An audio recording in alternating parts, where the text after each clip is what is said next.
Good morning, people. Here you are on Real Lives, Real People with Shyloe today on a Sunday morning at 10:20, and I'm so happy to have you all here today. I'm excited for a couple of reasons, people. I'm really excited. One, we have Morgan Sheets on the show today. She's a certified holistic wellness coach, and she's all about living into your authentic self, being who you really are. And I'm also excited, number two, because I'm doing a webinar, a live webinar, my very first live webinar Tuesday morning at 9. And guess what, people?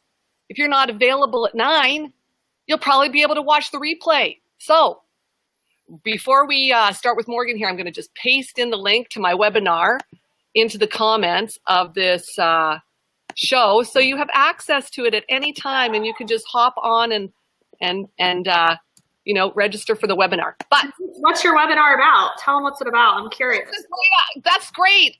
That is so great. Morgan is offering me this feedback in the background. Let's just bring her on because I love this. You know, I get so excited, Morgan, about doing these things and thinking, oh, everybody just knows what it's about. Everybody just wants to see me on camera because I love to be on camera, that I don't even tell people what it's about. So that's a very good question. What is this webinar about? This webinar is basically called Beyond Kale, 3 powerful keys to healing yourself using the power of your heart and mind. And what it talks about is my own personal journey from a place of quiet life of desperation to this place of a big, beautiful, bold living life, and the steps that got me there. So people will learn about neuropsychology, positive psychology, but basically they will have tips, tools, and techniques that they can implement right away that are simple and sustainable so that they can feel better in their lives, more confident, higher self-esteem, better relationships with their family members. How does that sound? Does that tell us? That sounds really good. And it sounds like it's stuff that they can use from right where they are. They don't even need anything else. They just no. They'll learn the tips and they can implement them right away. So that sounds excellent. That is exactly right. And thank you so much for that question. I appreciate it because I guess I don't even think of these things sometimes. I don't know why. So curious. I was like, what? We have this webinar. Let's right. hear. Why even go on this webinar? Shyloe doesn't even tell us what it's about other than how funny and entertaining she is, which maybe I don't have time for that on a Tuesday morning at 9, although people could make time for me to be funny and entertaining. But now you know what it's about. Now they know. Now they know. So Morgan, I'm so happy to have you on the show. First of all, I want to say thank you for coming on at such short notice because you only had like a few days to prepare. The other thing is thank you for reaching out and saying you wanted to be a part of Real Lives, Real People, because that was awesome. Having that chat with you the other week was just fantastic. I felt like we had a lot of stuff in common and we're really connected. So I did too. That's why I reached out. Like I just felt a connection with you when I saw your show. Yeah. So. Yeah. Very Morgan exciting. Morgan is in Indiana, which is also exciting because it's the afternoon there. And this is so great. People from all over the world now in Real Lives. What I've learned with this show, and maybe I said this last episode, is the best conversations happen when the camera isn't on. That's just really what happens. So what I've decided to do is just to pick up where we left off in our conversation before the show started, because we're just going to pretend like this is us having a conversation. And we want everybody else to join us. So we do. We want other people to join us. We want people to make comments and ask questions and share their personal experience. And what we were talking about, just to give you a little synopsis, was addiction and marijuana usage. That's pretty much sums up what we're talking about. And some of the reasons why people choose a substance over living their daily lives from a place without substance use. So I don't know, Morgan, if you want to share something or if I should keep talking, but I need some tea. okay. Yeah, I'll share. Kind of like we were talking about it because just so nobody knows, but I used marijuana for around a decade. On and off. There were time periods, it was a daily basis, multiple times daily. And it started out because I was a teenager and I was really depressed and I was really angry and I was living in a place where I didn't felt that I fit in and I had a lot of self-hatred.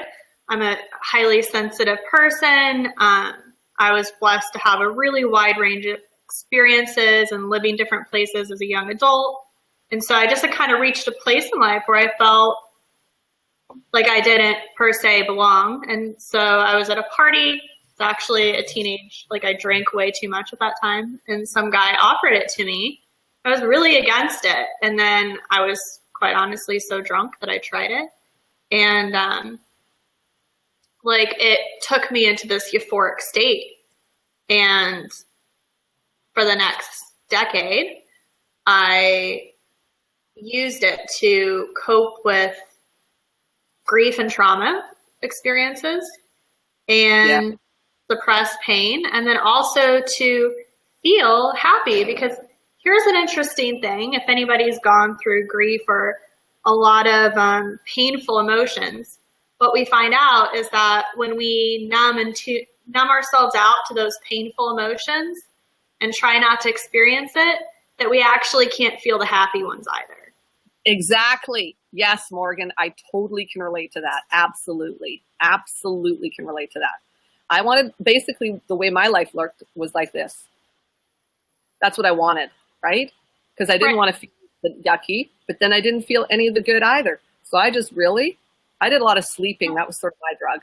I slept a lot, like a lot, just so I couldn't feel, and tried to be as like on an even keel as possible. Mm-hmm. Yeah. So true. Not ideal. It's not ideal. It's not living. Like, no. As humans, even though it's not comfortable, we're meant to feel a full range of emotions and learn how to cope and process them and learn the messages in them.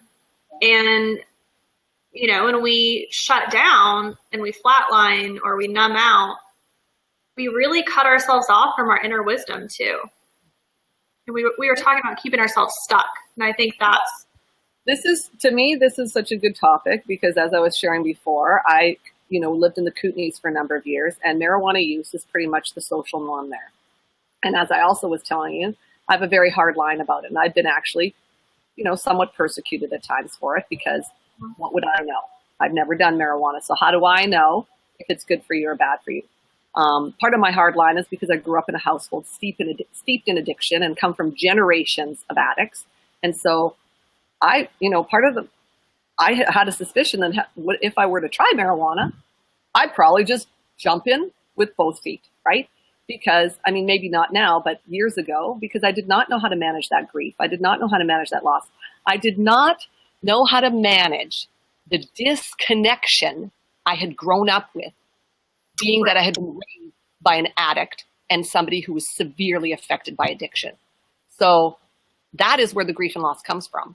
Never having that model, right, of the emotional wellness, spiritual wellness in my life. So growing up basically in emotional and spiritual isolation, right? So using something outside myself would have given me that lift, right? That it seems like it would be a seeming connection, but instead I just chose to sleep a lot. That was my job.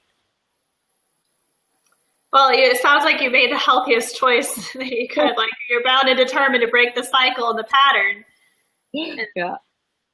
But what do you see in terms of this grief piece? Because grief has been coming up a lot, even in terms of me working with clients. Like, this is a major block, a major stumbling block for growth is suppressed grief. And it comes in all forms. And, what is, for you, how do you see grief or loss or disconnection as being related to that journey that you were on? If I could go back, I would choose to just keep feeling the pain until I figured out how to work through it. That's where, I mentioned before we started going live, is that using marijuana actually kept me functioning, and I was a high functioning person with it. And so it supported me until I was ready to deal with the emotion. However, looking back, I can also see that time period, I would have grown so much more as a person if I had just made the choice to deal with the pain and the grief and figure out what that looked like within myself versus, numbing out and going artificially happy. So, for me, what it's looked like is really giving myself permission and having compassion for feeling those emotions, and then finding nourishing ways to release them. Yeah. Like, I think, I don't know how it is in Canada, but I feel like American culture as a whole, we have this very kind of like stoic, suck it up, get over it, move on kind of mentality. And so I think, at least in this culture, that's kind of what keeps a lot of people from being able to move through it. Right. What's the rest of our... I see a comment there. I know what you mean. Thank goodness for the ability to break the cycle. Absolutely. Yeah. For sure. And I do think that that's also prevalent in Canada as well. As a culture, we've really put a cap on feeling. Like, our focus is very much on property, prestige, and actually being human has been sort of like dumbed down in some way because of that focus. So, and like I like, you have to have a safe space to do this, right? Like, when you're in that place of grief or pain, and whether it's from an outside event like losing someone, or, to me, the most painful grief actually comes from having acted against myself. Yes. And allowed other people and done things to myself that that's the most painful thing to me, is like knowing that I did these things to myself. So what really helped me is to find really safe spaces to go and release that emotion. And when we look at like Native cultures, I think they've got that down. So that looks like things like allowing yourself to scream, like, or I think getting in our body, like those emotions and that energy is literally stored in our body. Yes. So cry until you stop crying.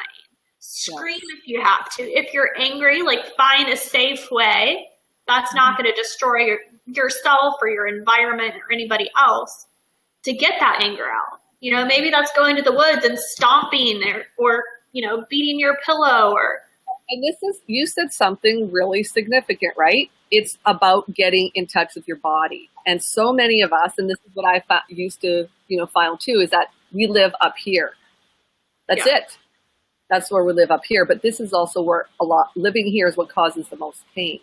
It isn't until you're able to fully live into your body that you can clear out some of that crap and make space for the yummy, good stuff.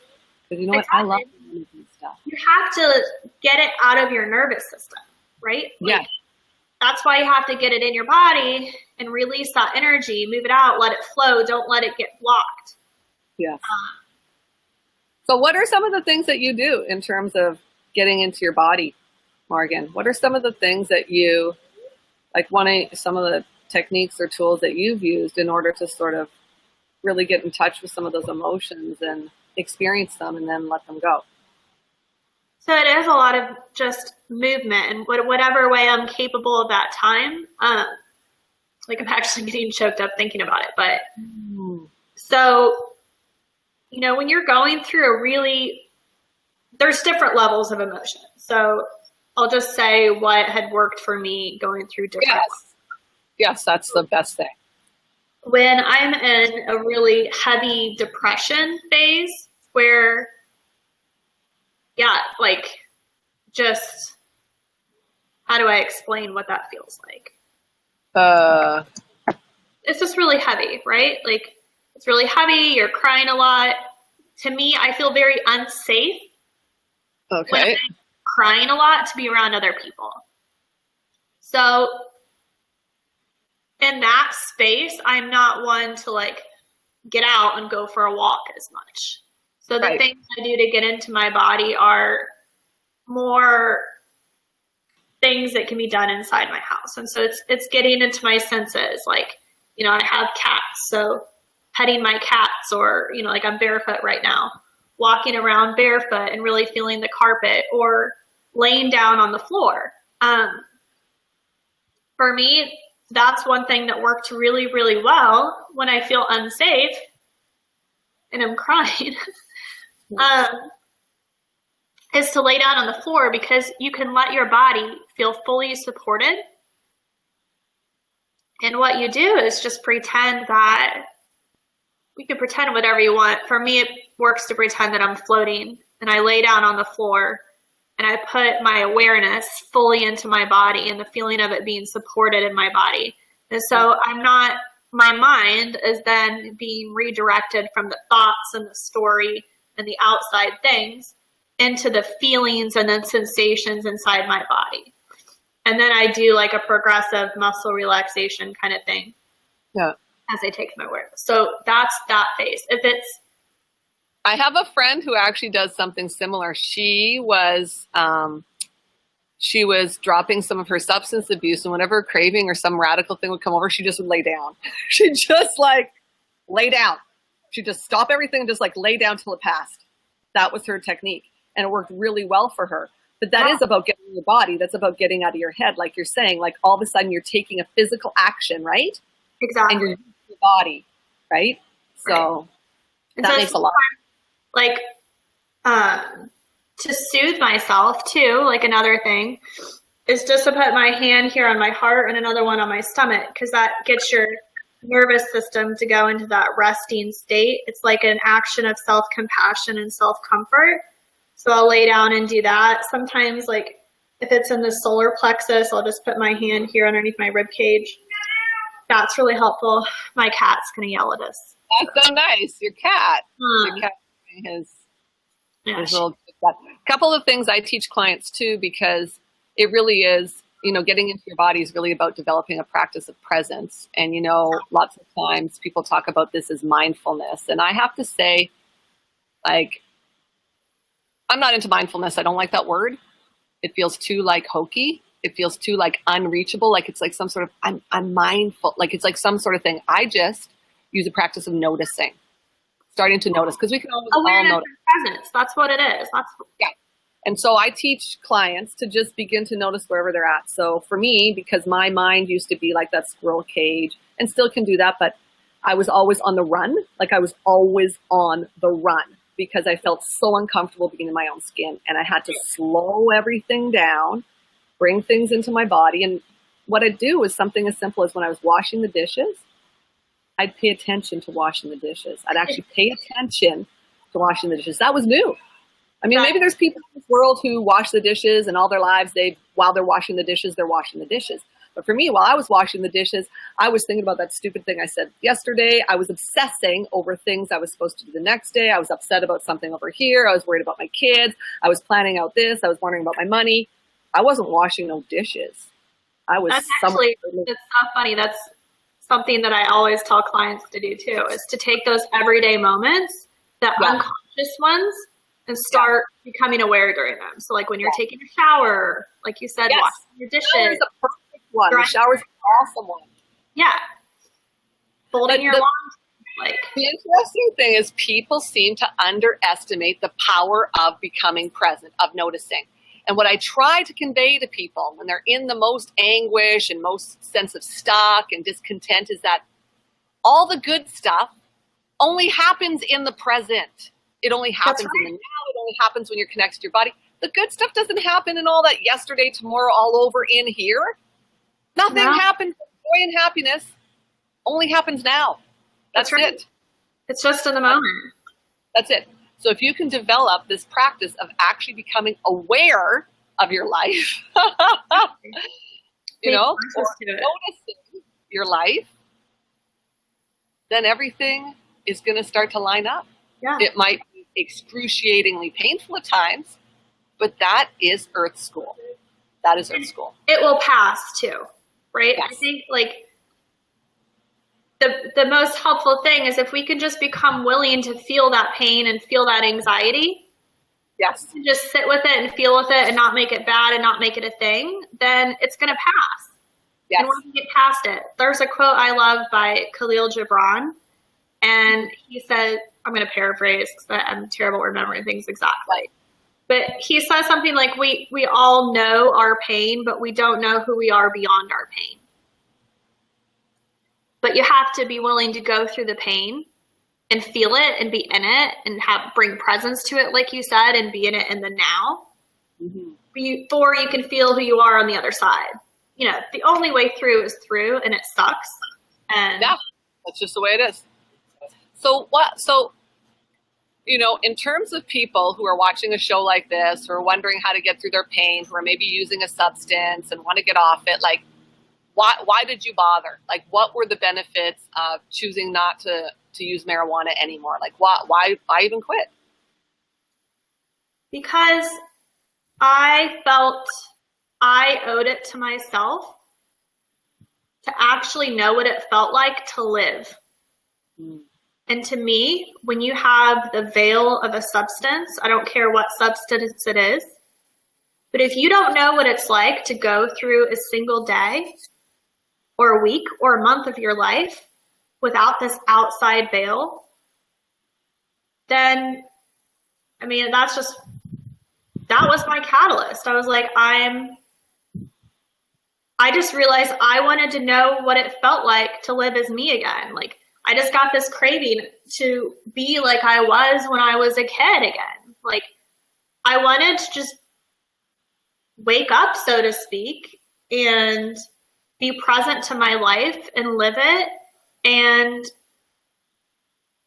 just be me and experience everything. And I love this analogy that you wanted to get back to being like a kid again. Has that happened? Being like your kid self? Have you had moments of that? Oh yeah. Yeah. I'm pretty close. Like, tell me about one of them. Do you have one that you can think of that you just like, some experience that it's just been so lovely? I mean, I feel like I bring that in all of the time now.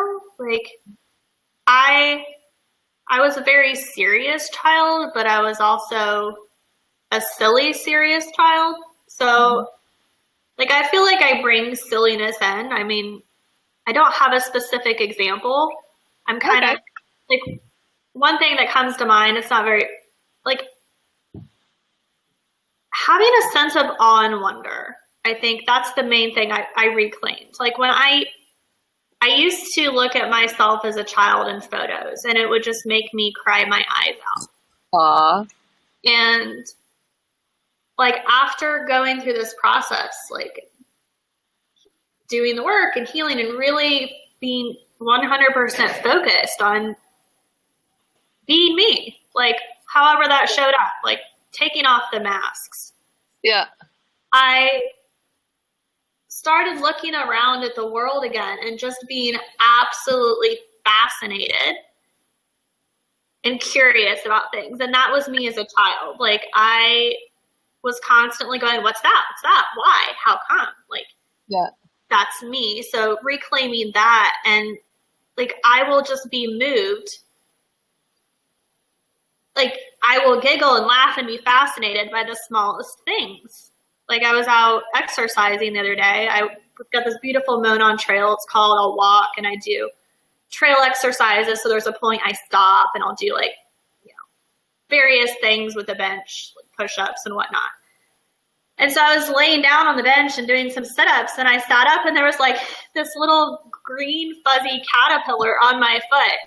And I'm like by myself talking to myself, which is pretty common. I'm like, oh my God, like, look at you. Like, that's incredible. Like, this little lime green fuzzy caterpillar. Or just doing what feels good. Like, enthusiasm and yeah.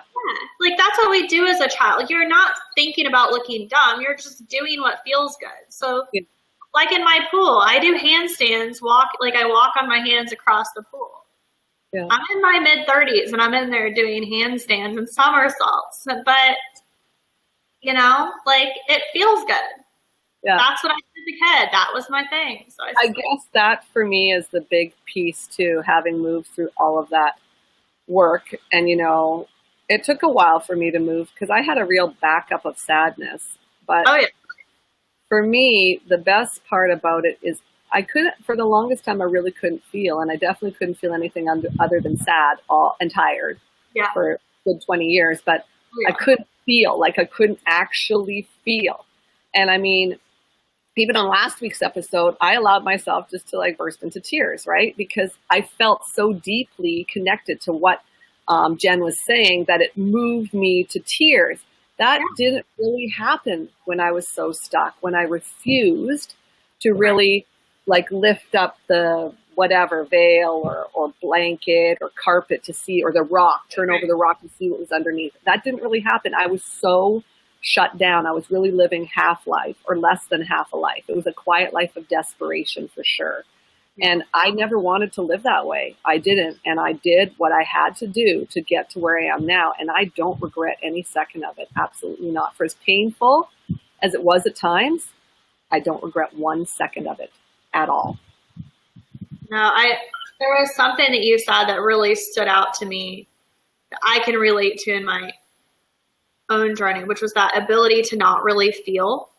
Mm-hmm. Like, part of what was so painful was being stuck in that place of, there was a stretch of my life where I actually couldn't authentically feel happy.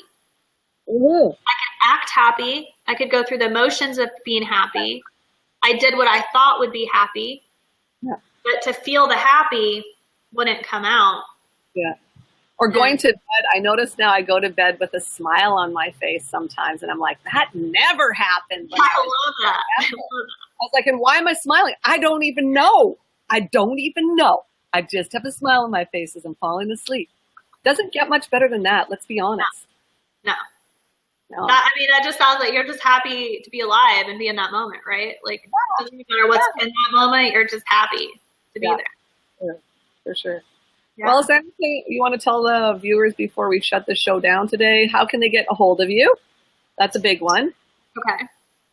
So they can visit me on my website at livewellbewelldogood.com.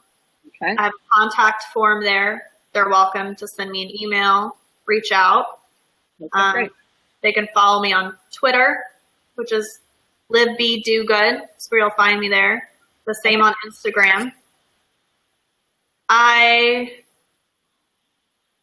think the main thing that if anybody is struggling with substance abuse and addiction, and they're in that place of feeling like they're stuck on the hamster wheel and you really want to stop, but every single day you keep doing the same thing over and over again because you don't know how to stop and you don't know how to face the things that are going to come up, please just drop me an email and reach out to me. I'm so proud of you, because that's an anomaly. It's not very often you hear people who've been, smoking up for 10 years and quit. I mean, it does happen, but in British Columbia, it's unheard of. And on that note, I just want to add that as fantastic and euphoric as it feels to be high, because let's be honest, it does feel pretty amazing sometimes. Yeah. It doesn't compare at all to the feeling of natural happiness and that sense of awe and wonder. And to be like high on life and sober, as kitschy and silly as it is, it's the truth. Yeah. I would have not waited so long. 100%. Sister. Fist pump on that one. Yes. Real lives, real people. Shouting out the truth here. Thank you, Morgan. Yeah. Thank you for having me. And thank you so much for being vulnerable in your sharing and sharing about your journey. I know that takes a lot of strength and courage, and I'm grateful that you're able to put it out there. And I'm grateful that you have these skills and resources that you can help other people who have gone or who are going through a similar situation. So thank you so much. And to the viewers, please feel free to share this video far and wide. You can reach me at Shyloe Fayad on Facebook or at planforjoy.com and send as many comments as you want. Oh, and a lady, Kyla, says, I completely agree. So she completely agrees with you. This is great. Awesome. Thanks for joining us, Kyla. I love it. For sure. Okay. We'll see you guys again next week. Bye for now. Bye. Oh, and don't forget about the webinar. It's going to be awesome. That's right. Webinar. Okay, I got to click this end broadcast twice. It's kind of slow.